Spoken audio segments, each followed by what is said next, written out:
L'histoire de l'humanité ne s'écrit pas seulement dans les livres. Les pierres aussi résonnent de l'écho des siècles. Mais que nous disent celles des villes ligériennes? Que nous murmurent les arches du pont Georges V à Orléans ou les pavés des quais de Saumur?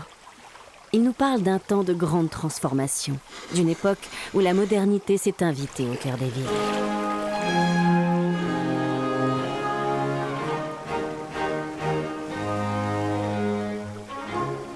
Pour le comprendre, il faut les arpenter, en compagnie d'un guide capable d'identifier les signes de ces changements spectaculaires. Voyez cet homme qui fait les 100 pas sur ce pont à Blois. Ce n'est autre que son concepteur, Jacques Gabriel, architecte du roi Louis XIV et premier directeur de l'école des ponts et chaussées. Il est l'une des personnes les plus à même de nous éclairer sur les grands travaux d'urbanisme qui ont remodelé les villes ligériennes au cours du XVIIIe siècle. L'ouvrage auquel il a laissé son nom en est d'ailleurs l'un des plus beaux symboles. Symbolique sans doute, mais surtout nécessaire. La débâcle de février 1716 avait rendu le vieux pont médiéval de Blois inutilisable. Il était donc urgent de le remplacer par un nouvel ouvrage. Cela dit, j'admets sans peine qu'il constitue l'une de mes plus grandes fiertés en matière de génie civil. De manière générale, les ingénieurs formés dans votre école ne sont pas étrangers à l'embellissement des villes ligériennes au siècle des Lumières. Depuis sa création en 1716, notre institution a effectivement contribué au renouvellement urbain. Les ingénieurs qui en sortaient possédaient toutes les compétences techniques pour diriger ces transformations devenues urgentes. Les villes devaient sortir de leurs enceintes historiques pour s'adapter à l'essor du commerce et des transports de l'époque.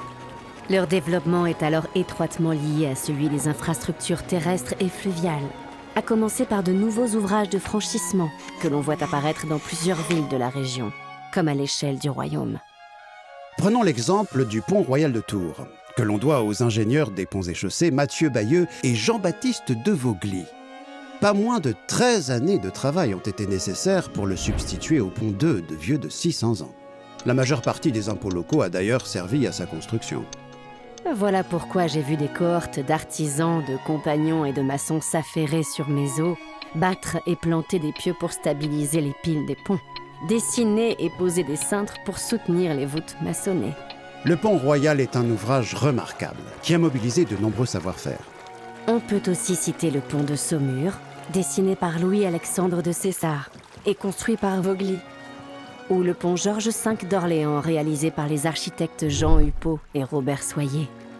La construction de ces ouvrages entraîne d'autres modifications, comme la destruction d'une partie des fortifications des villes, lesquelles sont remplacées par des quais et des promenades. Mais reparlons de Tours, si vous le voulez bien, où la construction du pont royal ne constitue qu'un élément d'un plan d'aménagement plus ambitieux. Effectivement, l'ensemble de l'organisation spatiale de la ville est bouleversé par la construction de la nouvelle route d'Espagne voulue par Louis XV. Même son orientation s'en trouve modifiée et s'organise désormais selon un axe nord-sud. Sous l'impulsion de l'intendant de la Généralité de Tours, François-Pierre du Cluzel, la ville change en outre de visage.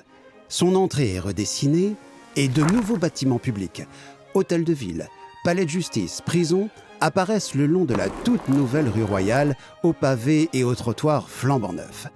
La symétrie qui ordonne cette nouvelle trame urbaine est d'ailleurs saisissante.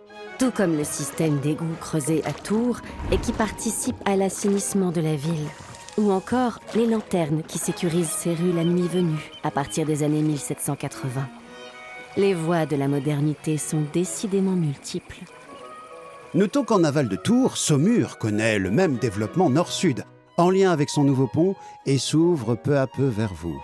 Son développement est un peu plus tardif, mais l'infrastructure urbaine se renouvelle avec la construction de la caserne des Carabiniers, l'installation de l'école militaire d'équitation ou l'édification d'une nouvelle salle de spectacle près de Méberges. Autant d'aménagements qui dynamisent la vie des habitants. Quant à Orléans, qui se déploie aussi selon le même axe, des façades de style classique, en pierre de taille, s'élèvent de part et d'autre des rues principales. Ces voies nouvelles s'élargissent et facilitent les déplacements. Des aménagements qui passent aussi par la transformation de Méberges. À ce titre, Orléans constitue un cas d'école. C'est exact. Au XVIIIe siècle, la ville prospère. Le développement du commerce, notamment via le transit du sucre brut et raffiné, conduit les autorités à entreprendre de grands travaux sur votre front. Ainsi naissent les quais derrière le port de recouvrance. Une infrastructure portuaire majeure, dont l'ensemble mesurera plus de 700 mètres à la fin du siècle. Le port de recouvrance n'est d'ailleurs pas un cas isolé. L'augmentation de l'activité fluviale contraint bien d'autres villes ligériennes à aménager mon cours. Une vraie révolution urbaine. Vous avez raison. De Saumur à Châteauneuf-sur-Loire, en passant par Jargeau et Beaugency, les ponts, les quais et les ports se multiplient ou font peau neuve pour irriguer le commerce de Loire. Au fond, une même logique d'aménagement s'impose dans la plupart des villes avec un objectif similaire. Fluidifier la circulation des populations et des marchandises à terre ou sur l'eau. Ce qui me surprend, c'est la vitesse à laquelle ce nouveau monde urbain émerge. Quelques décennies suffisent à transformer les villes ligériennes. Cependant, cette effervescence n'atteint pas les campagnes, comme en témoignent les récits de voyageurs les ayant parcourus.